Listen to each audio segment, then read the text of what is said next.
ഈശ്വംസിഹായിക്ക് സ്തുതിയായിരിക്കട്ടെ. വിശുദ്ധ യോഹന്നാൻ്റെ സുവിശേഷം 6-ാം അധ്യായം 1 മുതൽ 15 വരെയുള്ള തിരുവചന ഭാഗം. 5 അപ്പം 5000 പേർക്കായിട്ട് ഈശോ വർദ്ധിപ്പിച്ചു കൊടുക്കുന്ന വലിയ സംഭവമാണ് എന്ന് നാം ധ്യാനിക്കുന്നത്. വലിയ ജനക്കൂട്ടം ഈശോയുടെ ചുറ്റും ഒരുമിച്ച് കൂടുന്നു. 5000 പുരുഷന്മാർ എന്ന് പറയുമ്പോൾ അതിൻ്റെ ഇരട്ടിയോളം സ്ത്രീകളും കുഞ്ഞുങ്ങളുമൊക്കെ അവിടെ ഉണ്ടാകണം. 5000 എന്നത് എണ്ണി തിട്ടപ്പെടുത്തി രജിസ്ട്രേഷൻ നടത്തിയ കണക്കൊന്നുമല്ല.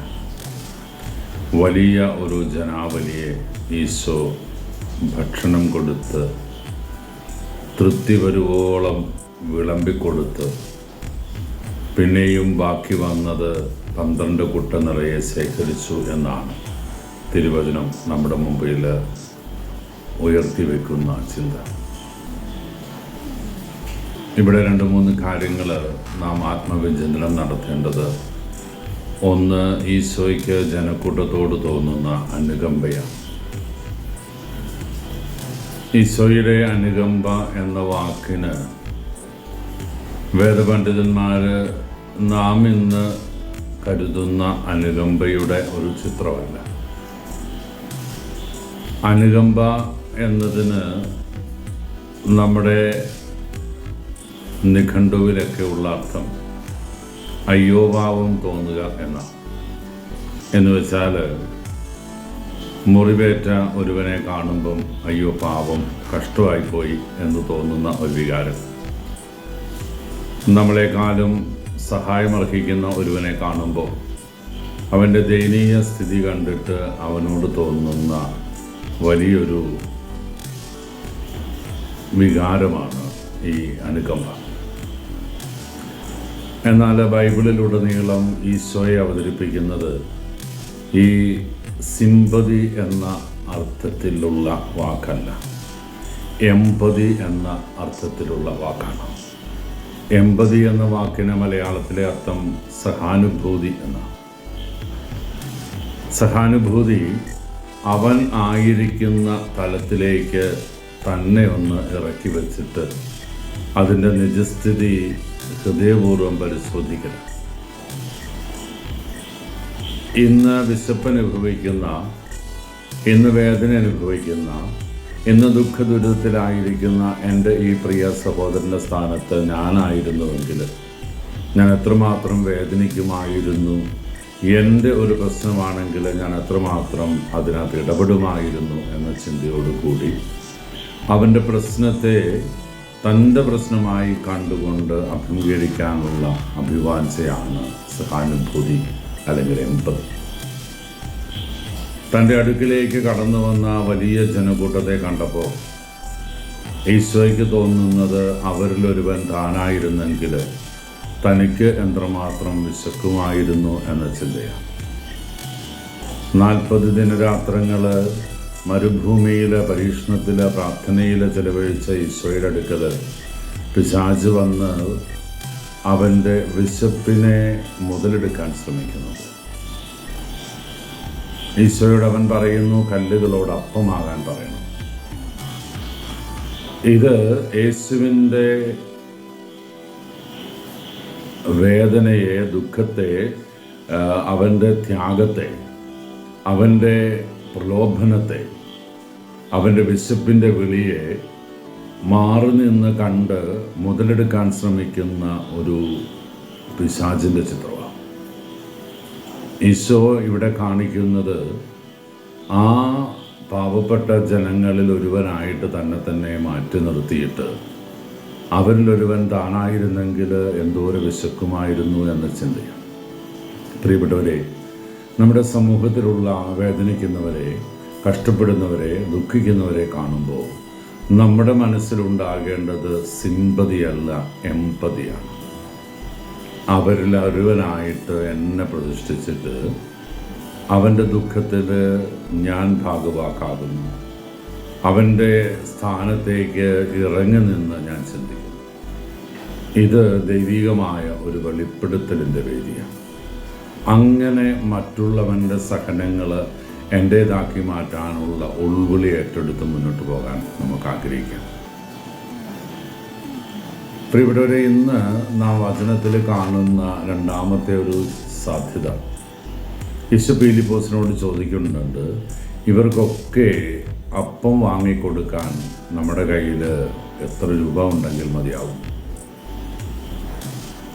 ഇത് ഈശോ പീലിപ്പോസിനെ പരീക്ഷിച്ചുകൊണ്ട് ചോദിച്ചതാണ് എന്ന് ഗ്രന്ഥകാരൻ രേഖപ്പെടുത്തി വച്ചിട്ടുണ്ട്. എന്താണ് ചെയ്യേണ്ടത് എന്ന് ഈശോയ്ക്ക് വ്യക്തമായ പദ്ധതി ഉണ്ടായിരുന്നു. സമാന്തര സുവിശേഷങ്ങളിൽ ഈശോ ജനക്കൂട്ടത്തോട് അല്ലെങ്കിൽ ശിഷ്യന്മാരോട് ചോദിക്കുന്ന ചോദ്യമുണ്ട്, നിങ്ങളുടെ പക്കൽ എന്തുണ്ട്? ഗലീല കടൽത്തീരത്ത് ഉദ്ധിതനായി ഈശോ പ്രത്യക്ഷപ്പെടുമ്പോൾ ശിഷ്യന്മാരോട് പറയുന്നൊരു കാര്യമുണ്ടല്ലോ, നിങ്ങളിപ്പോൾ പിടിച്ച മീനിനെ കൂടെ കുറച്ച് കൊണ്ടുപോകാം. എന്നിട്ട് അവൻ പ്രാതലൊരുക്കി അവർക്ക് വേണ്ടിയിട്ട് ഭക്ഷണമേശ തയ്യാറാക്കുക. പ്രിയപ്പെട്ടവരെ, ഈശോ ആഗ്രഹിക്കുന്ന ഒരു ചിന്തയാണ്, നിന്റെ പക്കൽ എന്തുണ്ട്? പരീക്ഷയ്ക്ക് നന്നായിട്ട് അധ്വാനിച്ച, കഷ്ടപ്പെട്ട, ബുദ്ധിമുട്ടിയ ഒരു കുഞ്ഞ് ഈശോയോട് പ്രാർത്ഥിക്കുകയാണ്, ഈശോയെ, ഞാൻ പഠിച്ചിട്ടുണ്ട് പല കാര്യങ്ങളും, അത് ഓർമ്മയിലൊന്ന് കൊണ്ടുവരാൻ, നന്നായിട്ട് ഒന്ന് റിവൈൻഡ് ചെയ്ത് കിട്ടാൻ എന്നെ സഹായിക്കണം. അവൻ്റെ പ്രാർത്ഥന ജനുവിനാണ്, ആത്മാർത്ഥതയുള്ളതാണ്. പുസ്തകം തുറക്കാത്തൊരുവൻ നൊവേന ചൊല്ലിയതുകൊണ്ടോ പ്രാർത്ഥിച്ചതുകൊണ്ടോ പുണ്യാടച്ചനെ ചേർത്ത് പിടിച്ചതുകൊണ്ടോ ഈശോ നേരിട്ട് പ്രത്യക്ഷപ്പെടണമെന്ന് ആഗ്രഹിച്ചതുകൊണ്ടോ ഒന്നും കാര്യമുണ്ടാകില്ല. നമ്മൾ എന്താ ചെയ്യുന്നത്? നിനക്ക് എനിക്ക് എന്താ ചെയ്യാനുള്ളത് എന്ന ചോദ്യം ഇവിടെ പ്രസക്തമാണ്. 5 അപ്പം 5000 പേർക്ക് സമൃദ്ധമായിട്ട്, ഞാൻ പറഞ്ഞു 5000 ഒരു വലിയ ജനസമൂഹത്തിൻ്റെ കണക്കാണ്. വലിയൊരു ജനക്കൂട്ടത്തെ മുഴുവനും ഈശോ തൃപ്തിപ്പെടുത്തിയതിന് ശേഷം വീണ്ടും അടുത്ത ചോദ്യം ഉയരുകയാണ്. ബാക്കി വന്നതൊക്കെയും ഒരു കഷ്ണം പോലും കളയാതെ നിങ്ങൾ ശേഖരിക്കണം.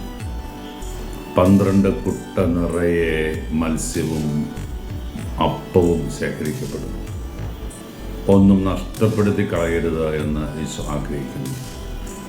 ഈ ഒരു മനോഭാവം നമുക്കും വേണ്ട. പ്രിയപ്പെട്ടവരെ, ഭക്ഷണ പദാർത്ഥങ്ങൾ ധാരാളിത്തത്തോടെ തള്ളിക്കളയുന്നവരാണ് നമ്മളേറെ പേരും. ജർമ്മനിയിൽ ഒരിക്കൽ ഏതാനും മലയാളി യുവാക്കൾ ഒരു ഹോട്ടലിൽ കയറി ലാവിഷായിട്ട് ഭക്ഷണം കഴിച്ചു. മേടിച്ചതിലേറെയും അവർ വേസ്റ്റാക്കി. അടുത്തിരുന്ന ഒരു ജർമ്മൻ ദമ്പതികൾ പോലീസിനെ വിളിച്ചു. പോലീസ് വന്നിട്ട് ഇവരെ അറസ്റ്റ് ചെയ്യുകയാണ്. എന്തേ കാരണം എന്നതിന് ഒറ്റ ഉത്തരവേ ഉള്ളൂ,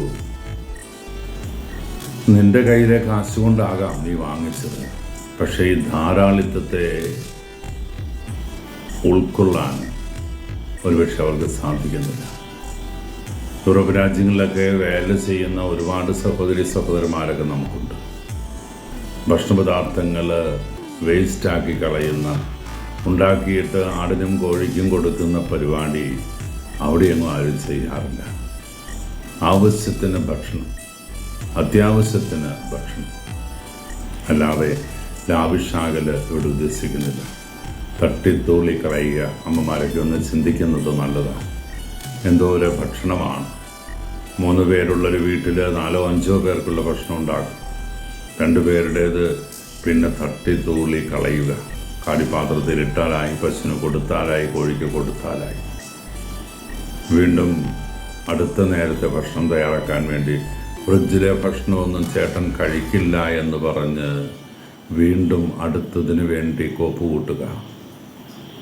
നമ്മുടെ കല്യാണങ്ങളും നമ്മുടെ അടിയന്തരങ്ങളും നമ്മുടെ വിവാഹ ചടങ്ങുകളൊക്കെ ഒന്ന് ചിന്തിച്ച് നോക്കാം.